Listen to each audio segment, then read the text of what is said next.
So hello everyone. आज की इस वीडियो में हम देखेंगे मिस रिप्रेजेंटेशन के बारे में। इसको बताया गया है सेक्शन 18 में।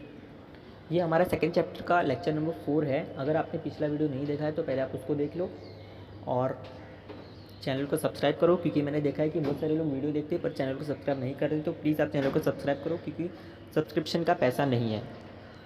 तो स्टार्ट करते हैं हमारा topic. Miss representation means and include. अभी इसका मीनिंग और इसमें क्या क्या चीज़ इंक्लूड होती है वो हम देखेंगे। The positive assertion of what is not true even though the person making it might believe it to be true. The positive assertion, अभी लोग असर्शन करते हैं, मतलब ऐसा अज्यूम कर देते हैं, मतलब जो सच नहीं है उसको सच मान लेना। Therefore, untrue statement is made without any reasonable ground of belief that it is true। और जो अनट्रू स्टेटमेंट है, मतलब जो सत्य नहीं है, उसको भी हम बिना किसी ग्राउंड पे, मतलब कोई भी हमारे पास प्रूफ नहीं रहता, रीजनेबल ग्राउंड मतलब कोई भी प्रूफ नहीं रहता, बिना प्रूफ के हम उसको सच मान लेते हैं। Belief must not only be reasonable but must also be definitely based on past information. ये सिर्फ रीजनेबल भी नहीं, बट जो आपका पिछला इन्फॉर्मेशन, पास्ट एक्सपीरियंस है, उस पर भी बेस्ड होना चाहिए। If there is intention to deceive it is fraud, if there is no intention to deceive it is misrepresentation. यह आपको लाइन हर आंसर में लिखना है, मतलब मिस रिप्रेजेंटेशन के आंसर में लिखना है। अगर आपका इंटेंशन डिसीव करने का है तो वो फ्रॉड में आता है, अगर आपका इंटेंशन डिसीव नहीं करने का है तो वो मिस रिप्रेजेंटेशन में आता है। Any breach of duty which without an intent to deceive gains an advantage to the person committing it or anyone claim under him by misleading another to his prejudice or to the prejudice of anyone claiming under him। मतलब किसी को गलत बता के उसके behalf पे अपना profit देखना, ये आता है मिस रिप्रेजेंटेशन के अंदर। मतलब किसी को मिस रिप्रेजेंट करना। causing however innocently a party to an agreement to make a mistake as to the substance of a thing with the subject matter of the agreement। अब यहाँ पे एग्जांपल दिया तो आपको अच्छे से समझेगा। A says to B that C's horse is very good and runs 20 miles at a stretch। A ने B को बोला कि जो C का हॉर्स है वो बहुत ही अच्छा है और वो 20 माइल्स दौड़ सकता है एक बार में। A believes that the statements to be true। और A ने मान लिया कि जो C ने बोला, जो बी ने बोला वो सही है। B purchase the horse from C on A's information. तो बी ने क्या किया, सी का हॉर्स परचेज कर लिया ए के कहने पे। It turns out that the horse is only able to run 2 miles, this is misrepresentation. फिर बाद में परचेज करने के बाद ये देखा कि हॉर्स खाली 2 माइल्स ही भाग पा रहा है, तो ये होगा मिस रिप्रेजेंटेशन। मतलब उसको गलत इन्फॉर्मेशन प्रोवाइड की ए ने। Misrepresentation of fact. अभी मिस रिप्रेजेंटेशन के दो टाइप्स होते हैं, misrepresentation of fact and misrepresentation of law. अभी क्या होता है ये देखते हैं हम। Consent given under misrepresentation of fact is no consent at all and gives the right to the party whose consent is so caused to avoid the contract. Contract become voidable due to misrepresentation of fact. जो भी आपने जो fact है वो गलत, मतलब जो सामने दोनों पार्टी है वो जो फैक्ट बताया गया है, जैसा कि हमारे ऊपर वाले एग्जांपल में जो फैक्ट था वो 20 माइल्स भागता है, वो गलत था। तो इस केस में क्या होगा, जो कॉन्ट्रैक्ट हमारा है वो वॉइडेबल हो सकता है मिस यहाँ, क्योंकि यहाँ पे जो फैक्ट है वही गलत है। Misrepresentation of fact. अभी मिस रिप्रेजेंटेशन ऑफ लॉ क्या होता है, gives no right to avoid a contract but misrepresentation of a particular right gives right to the party to avoid the contract. Contract does not become voidable due to misrepresentation of law. Misrepresentation of law में क्या होता है कि आप contract को avoid नहीं कर सकते। इसमें ये मिस रिप्रेजेंटेशन ऑफ फैक्ट जो था उसमें आप, वो कॉन्ट्रैक्ट कैसा होता है, उसमें आप वॉइडेबल कर सकते हैं, बट इसमें आप कॉन्ट्रैक्ट को अवॉइड नहीं कर सकते। But misrepresentation of particular right gives right to the party to avoid the contract. But misrepresentation of a particular right, मतलब आपको उस पर्टिकुलर चीज़ के लिए राइट दी गई है तो आप वो चीज़ को अवॉइड कर सकते हो कॉन्ट्रैक्ट को। Contract does not become voidable due to misrepresentation of law. और ये वॉइडेबल नहीं होता है contract misrepresentation of law वाला। नेक्स्ट है effects of misrepresentation. Misrepresentation से जो भी बनाया गया कॉन्ट्रैक्ट है उसके क्या क्या इफेक्ट होते हैं। The parties whose consent is caused by misrepresentation can avoid the contract. जिसका कंसेंट मिस रिप्रेजेंटेशन से लिया गया था वो कॉन्ट्रैक्ट को अवॉइड कर सकता है। Resign the contract with in a reasonable time under the specific relief act 1963। या तो वो कॉन्ट्रैक्ट को रिज़ाइन कैंसिल कर सकता है, या तो insist that the contract shall be perform and that shall be put in the position in which he would have been if the representation made had been true.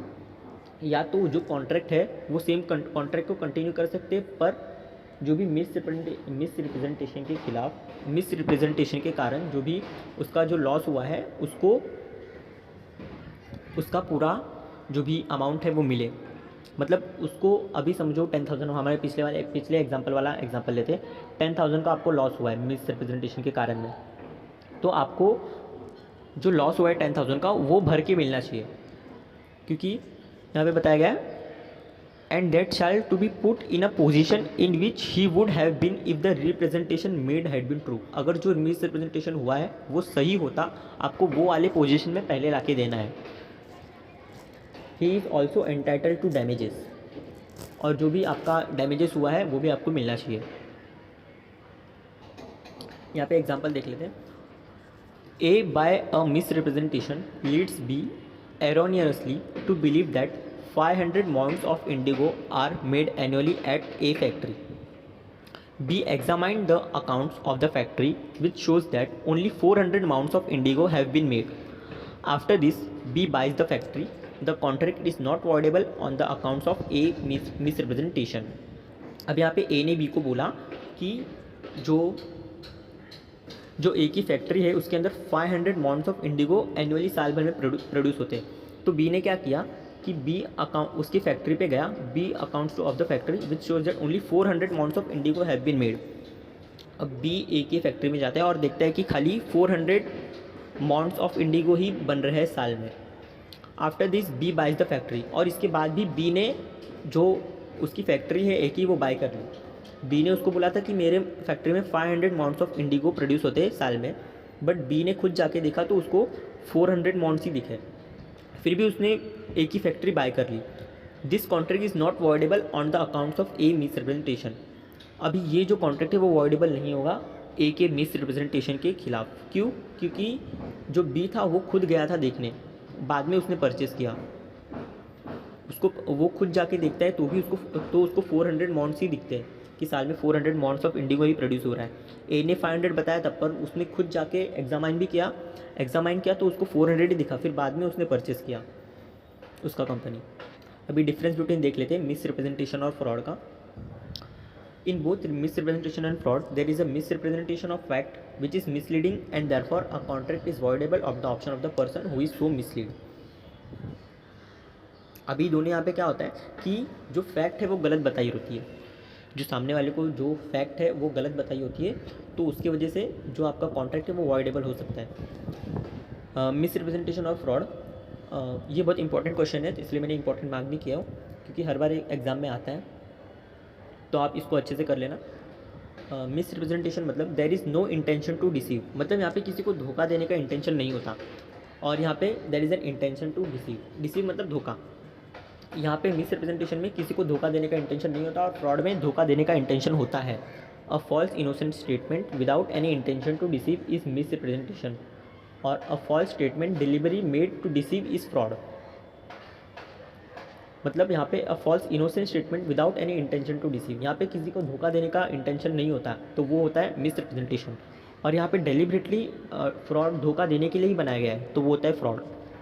The person making the statement believe it to be true, जो person इसको बोलता है मतलब उसको लगता है कि वो सच है, बट फ्रॉड में क्या होता है, the person making the statement does not believe it to be true. मतलब जो फ्रॉड के अंदर क्या होता है कि जो पर्सन आपको फैक्ट बता रहा है उसको पता है कि ये स्टेटमेंट ट्रू नहीं है। It make contract voidable at the option of the party injured. जो भी पार्टी स्टूडेंट कॉन्ट्रैक्ट है मिस रिप्रेजेंटेशन के अंदर, उसके अंदर से जो भी इंजर्ड पार्टी है, मतलब जो भी कंप्लेनेंट पार्टी है, वो वॉइडेबल कर सकती है कॉन्ट्रैक्ट को। Beside making the contract voidable at the option of the party injured, it gives right to an independent action in tort.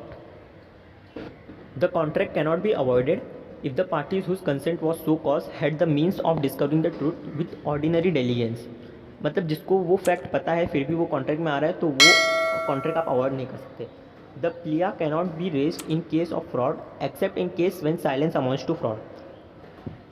अभी यहाँ पे हमारा मिस रिप्रेजेंटेशन और फ्रॉड, ये पूरा टॉपिक ख़त्म हो चुका है। नेक्स्ट लेक्चर से हम मिस्टेक क्या होता है वो देखेंगे और कुछ और नए टॉपिक्स देखेंगे। तो तब तक के लिए आप चैनल को सब्सक्राइब करो, अपने फ्रेंड्स ग्रुप में शेयर करो और वीडियो को लाइक करो। So thank you everyone, thanks for watching.